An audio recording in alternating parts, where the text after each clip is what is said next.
Do you want 5 no-brainer altcoins to quite literally turn $1,000 into $100,000 by the 2025 bull run? Well, guess what? So do I. And so this video, we're going to go over those 5 altcoins, of course, to you today, break them down so you can understand it. But most importantly, what I like to do on the channel is give you information you can then take away and, of course, apply to other projects as well to find more of these altcoins, right? It's not just going to be a top 5 video. We're going to try to teach you something in this video, okay? So let me now take your attention over to the screen. So of course, as I said, we're going to teach you something. So what makes a project quality, right? So how do we know that the 5 projects I'm going to give you today are capable of getting you a pretty much 100x or thereabouts? Well, let me show you why. Now, these 3 things, right? These 3 criteria or principles I'm about to teach you are by far the most important thing. If you're a crypto newbie or someone that doesn't do what I'm about to show you first, these are the first 3 things you got to do.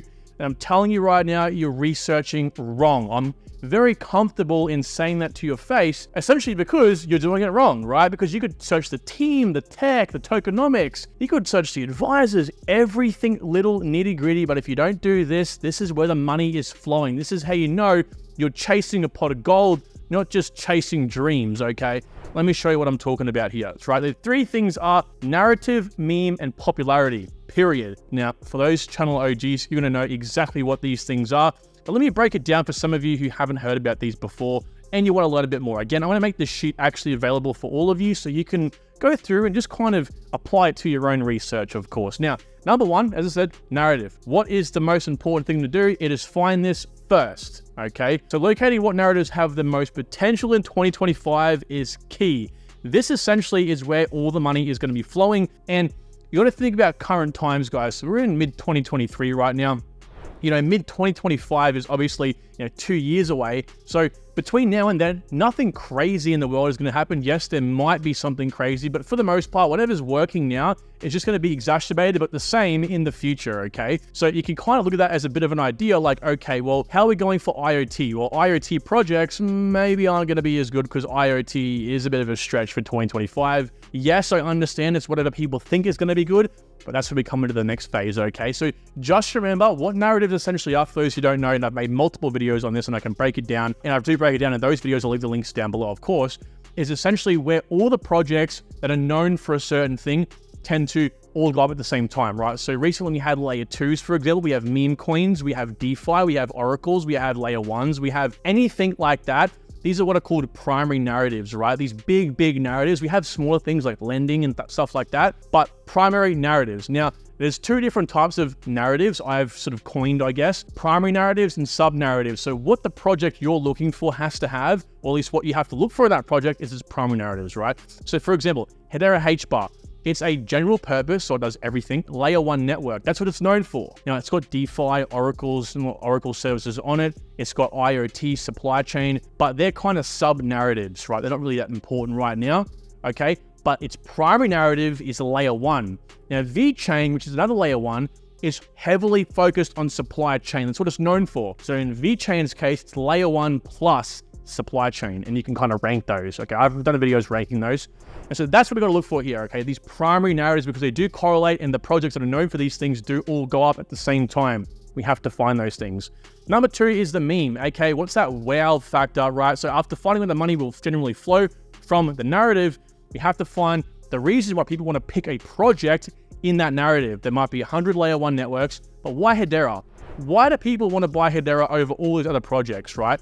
And typically, it's not as easy as just one project stands out and like 200,000% gains over the others, but there is generally 1, 2, 3, or 5 that do perform a little bit better, okay? More explosive, and of course, the market cap and how much money is flowing into them all counts for that.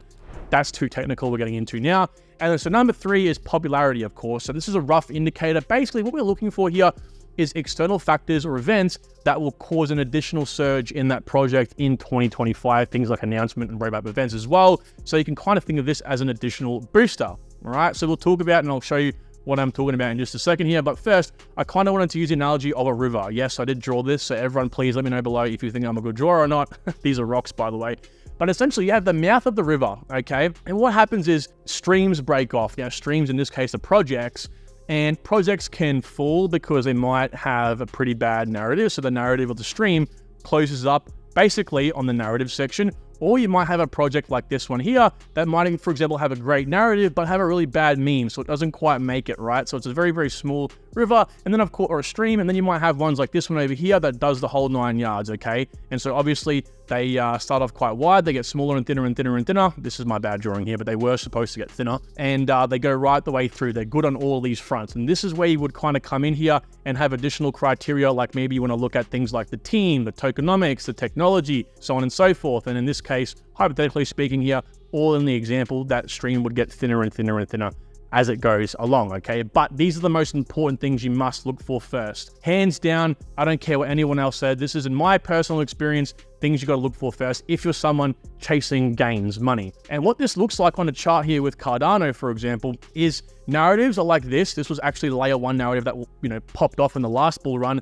As you can see here, it spiked up. Okay, it went against Bitcoin. Bitcoin was falling. The price spiked. This is something like a narrative or roadmap events that might force it up again. You're looking at the difference here. This is the top of Cardano. Top of Bitcoin was completely different timing here. This is to do with roadmap events and announcements. So that's why it's very important you keep an eye on forecasting things like roadmap events, or also it might be things like announcements, which is why you have to dedicate time to your projects every single day. Before we continue with this video, I would like to thank the sponsor, and that is Grape. Now, what is Grape? Well, essentially, it's a brand new state-of-the-art, super fast layer 1 network built on top of what's called a DAG, different to a blockchain, but much faster, allowing for the network to push of speeds up to and beyond 700,000 TPS. Now, the really unique aspect about Grape is that being tailored towards gaming and the metaverse, it understands what it has to provide, not just for developers, but also for the end users. It has amazing NFT capabilities and also an inbuilt state-of-the-art AI tool that allows it to be leveraged by developers to do low to no code tooling, and also for end users to eventually use as well. It's literally mind-bending. Now, I've made a full video on Grape. You guys can go ahead and check that out in the description below. But I want to say, for a limited time, guys, they're offering 10% bonus on their tokens if you go and sign up for free on their website and buy the tokens from there. You can do so with the link below. You must use my link, though, to get that 10%. So with that being said, thank you so much to Grape for sponsoring this video. And with all that said, let's get back to the video. And then, of course, this is all exacerbated by the meme, or at least the velocity is, increased depending on how wow it is. So in the narrative sense, okay, all, layer 1s are popping off. Why is Cardano going to be like that one that really takes off? Why is that? Because Cardano went from Cardano pretty much 80x from this point right here up to here. So what is it? Why is that so different to other projects? And it could be things like, the team, the tech, things like that. But you have to find that meme. And in this case, obviously, roadmap events and announcements, there might be 100 projects that have good announcements on that day, or 100 other projects that have the meme, have a good narrative rather, have a good roadmap, for example. But what actually is it that's going to push that price up to whole new levels? And that, of course, is the meme, that wow factor. When it gets into a larger audience, what's the audience going to say? Yay or nay? Okay, and we're going to look at that sort of stuff as well. So project number 1, we're 7 minutes in the video, guys, and we're only talking about the projects now. I do apologize. Project number 1 is Kaspa. Now, I've ranked these. Again, I'm going to leave the link for this spreadsheet down below, so of course you can go through this in your own time. Market cap's almost at $1 billion. This project went from like 0 to like literally hero in like 12 months. This is amazing. The last time I checked this, it was like at 600 million. And before that, it was like a few weeks, it was at 400 million. I can't believe it, right? Anyway, so I've ranked this basically on my scale here, right? So narrative, meme, or essentially the popularity, right? So in this case, narrative, I gave it a 7 because it's in at least one good narrative, which is layer 1s. Proof of work isn't really a wow, amazing narrative, but I still think there's a lot of ties to proof of work and true crypto decentralization. So I think that's one of the main reasons why Kaspa has captivated the audience here. In terms of meme, 8.5, because it is a completely decentralized proof of work DAG, which is completely unlike anything else. And still some nice unique features in there as well. And also I've ranked popularity a 1 out of 10. Why? Because it doesn't really have any wow, amazing roadmap events down the line. Of course, it does have the smart contracts, which probably is a good enough reason here to give it a high ranking, or a 3 or a 4, maybe even a 5 or a 6, to be honest with you. But the reason I've ranked it a 1 is because that's going to be a one-off event. And predominantly we're looking at the halving here, okay? But when those smart contracts do launch, I believe there will be some demand for Kaspa to come in here. But most importantly, moving forward across space and time, I think the halving is going to be pretty much your only like wow factor here. of course, once it has its ecosystem, things will begin to flourish, and that might definitely change. Number 2, we have Multiverse X. So Multiverse X is another large cap kind of like Kaspa as well, but I do think this project is going to blow and melt minds in 2025 because it's doing something completely different to its competition, right? It's a layer 1, but it's focusing on the metaverse. And metaverse I've ranked quite high, 8.5 out of 10. I think a lot of people will be drawn into this factor. Now, the meme itself is a 7 out of 10. So that's because it's the third most amount of nodes ever, including Bitcoin, right? Second only to Ethereum, of course. And of course, it's number 3 behind, of course, Ethereum.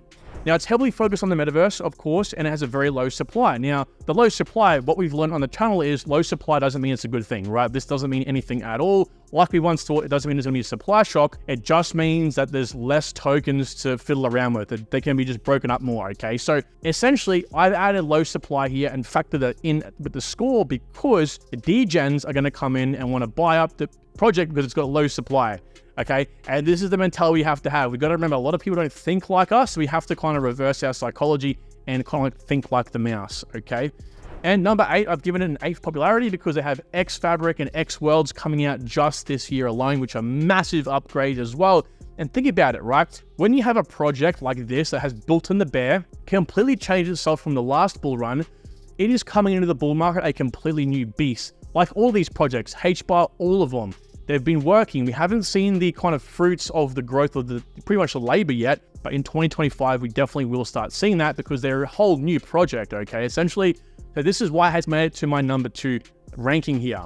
Number 3 is Mina. Now, you're gonna look at this, it's kind of crazy, right? I have ranked Mina 10, 10, 10, clean sweep. I know, I couldn't believe it either. I tried giving it a lower score, to be honest with you, but I thought it would honestly be doing it an injustice if I had. Now, at a $400 million market cap, it's actually quite low. Mina right now is pretty much the lowest point it ever has been, okay? It's a fantastic time to buy it, not financial advice, of course. Now, 10 for the narrative itself is because it's in a layer 1 narrative. It's also in privacy, another 10 out of 10. The ZKP is pretty much leading the charge in this, and also Oracle. Oracle? What are you talking about, Karen?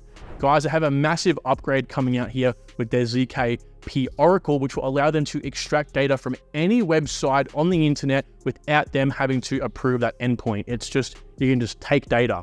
It's going to be mind melting if they can actually bring it to life. And that's one of the reasons why I gave the meme a 10, okay?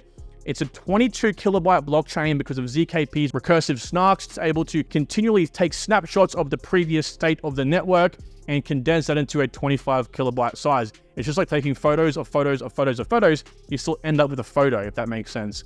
It's lightweight nodes. You can run the nodes on the actual internet itself, a full node, and soon run smart contracts on other networks. So I mean, you can actually function within a smart contract on another network as well. And the reason why it's a 10 on the upgrade or announcement front, essentially the popularity, is because it's universal. It's because it's going to upgrade to have universal compatibility, which means it's going to be compatible with any network. And also you can pretty much take the code you've created on any network, right? Whether it's C++, WebAssembly machine, whatever it might be, right? Rust, and then compile it over to Mina and run that code, no problem, okay? It's massive. ZK apps launch, instant finality, sharding is also coming, and smart contracts on ETH can update contracts on Mina. Massive, one of the best roadmaps possibly coming up here. And that's at least what we can just see on the roadmap, let alone announcements, okay? So that's why Mina is most definitely in this number 3 spot, one of my all-time favorite projects right now. Number 4, Veracity. Now, you're going to notice something with the next 2 projects. They aren't ranking too high on my list here. Now, Veracity is a fantastic project, right? It focuses on gaming, NFTs, watch to earn, and ad fraud. Now, ad fraud isn't really a sexy narrative. It's going to be definitely very viable moving forward. If this project's adopted in the real world, and it probably should be, I guarantee you right now it's going to be mind-melting. But in terms of what we're looking at based on what works and what is going to work in 2025, it's about a 6.5 out of 10, and it's about a 7 out of 10 for the meme itself. Esports proof of view, which is something they patented themselves, right? It's proprietary technology, and that's why I gave them a 7.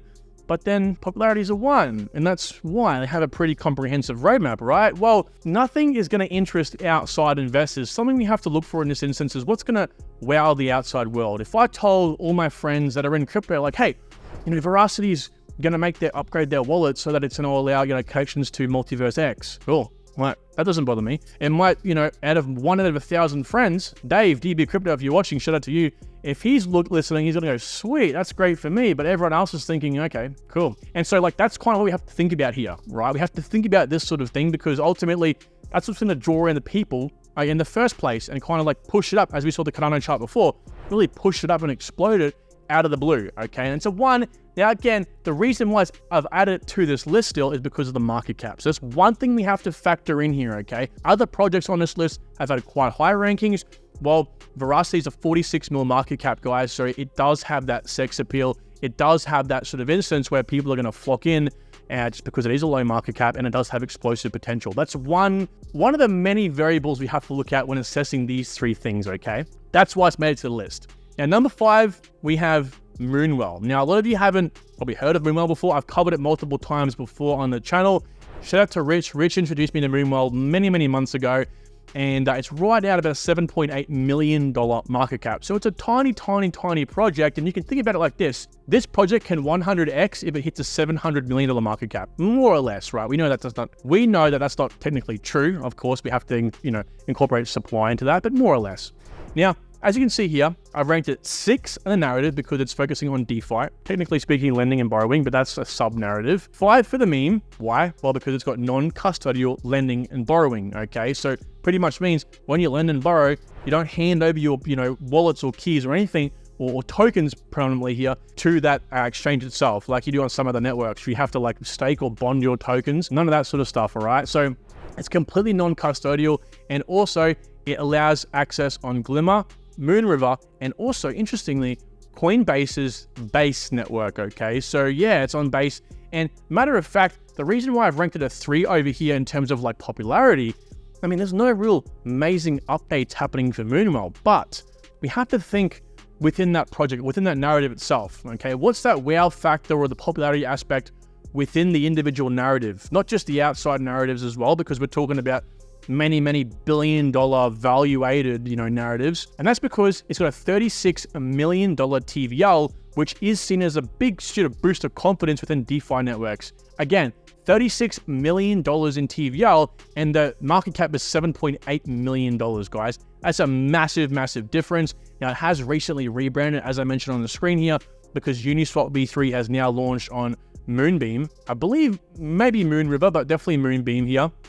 At least it'll launch soon, and therefore it initially was a DEX, right? It had that DEX features, but it's moved away because it knows that it's team smart that once Uniswap launches, it's lost all that sort of market share, okay? It's completely gone. So of course they did a smart thing here, and again, guys, $36 million in TVL. To put it in perspective, Moonbeam, which is honestly one of the most promising layer, technically 1.5, but layer 1 networks right now, it has about a $42 million TVL. So it's very close to its layer 1. You know, so it's impressive to say the least, okay? And so that's one of the reasons why I'm so excited about it. Again, very, very small micro cap play. I try to give you guys some good variations here from a large cap right all the way down to tiny little Moonwell. But I definitely do think these projects are kick-ass and they have their own unique places. And of course, if, hypothetically speaking, you bought all 5 of them, you're very diversified. So guys, with that being said, thank you so much for watching this video. The most important thing is you learned something new and I showed you a new project, okay? So with that being said, take good care. Talk to you all soon.